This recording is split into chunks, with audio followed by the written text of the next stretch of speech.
کہ قیامت والے دن 3 طرح کے عدالتیں ہوں گی، 3 طرح کے فیصلے ہوں گے۔ پہلے نمبر پر تو تمام انسانیت کو جمع کر کے 2 حصوں میں تقسیم کر دیا جائے گا، کافر اور مسلمان کی حیثیت سے۔ اب کافروں کے لیے باقی کوئی حساب نہیں ہے کہ ان کے اعمال کو تولا جائے کہ انہوں نے یہ نیکی کی ہے، یہ نیکی کی ہے، یہ نیکی کی ہے۔ جتنی بھی وہ نیکیاں کرتے رہیں، جب ان کے پاس ایمان کی دولت نہیں ہے تو ان کی نیکی ان کے آخرت کے کام نہیں آنے والی۔ ان کا تو وہاں سے ہی فیصلہ ہو گیا کہ یہ مسلمان ہیں، یہ کافر ہیں، بھیج دو ان کو ختم کر دو، فارغ کر دو۔ یہ چلے گئے، نیچے رہ گئے مسلمان۔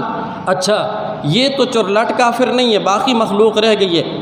اب دوسرا فیصلہ ہونے والا ہے، دوسرا فیصلہ بھی ایسا ہی ہوگا، اس کے اندر بھی اعمال کی ابھی بات نہیں ہوگی، اب بھی اعمال کی بات نہیں ہوگی۔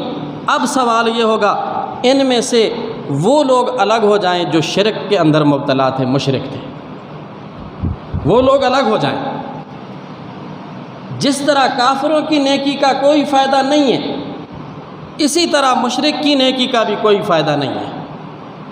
شرک کی بیماری اگر وجود کے اندر ہے تو پھر حج بھی فائدہ نہیں دے سکتا، نماز بھی فائدہ نہیں دے سکتی، ذکر بھی فائدہ نہیں دے سکتا، صدقہ بھی فائدہ نہیں دے سکتا۔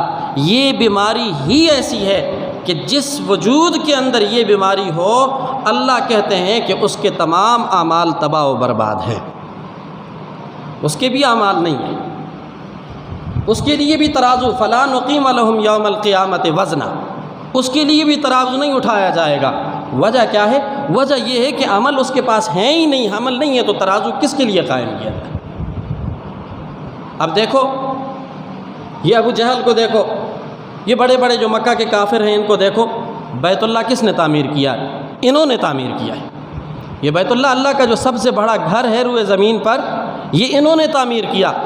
اور جتنے لوگ حج کے لیے بیت اللہ کے طواف کے لیے آتے تھے، یہ مشرک ان کو وہاں ستو، پانی نہیں ستو پلاتے تھے۔ اتنی بڑی نیکی، اتنی بڑی نیکی، لیکن وجود کے اندر شرک کا جراثیم موجود ہے، یہ نیکی کام نہیں دے گی، یہ نیکی کام نہیں دے گی۔ اب لہ گئے تیسرے نمبر پر وہ لوگ جو مسلمان ہیں اور گناہ گار ہیں۔ اب ترازو لائی جائے گی، اب نیکیوں کا حساب ہوگا کہ کس کی نیکیاں زیادہ ہیں، کس کی کم ہیں۔ جن کی نیکیاں زیادہ ہیں جنت کے اندر، جن کی نیکیاں کم پڑ گئی ہیں، اب باقیوں کے متعلق اللہ کی مرضی ہے۔ اللہ چاہے تو بغیر پوچھے بھیج دے کہ چلو میں بھیج دیتا ہوں جنت کے اندر، اللہ نہ چاہے تو عذاب دے کر بھیج دے۔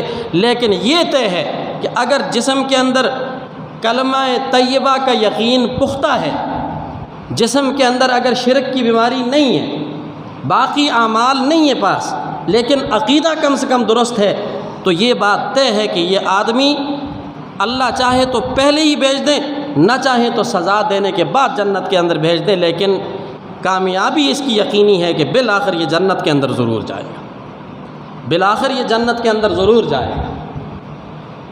لیکن شرط کیا ہے کہ جسم کے اندر شرک والی بیماری نہ ہو۔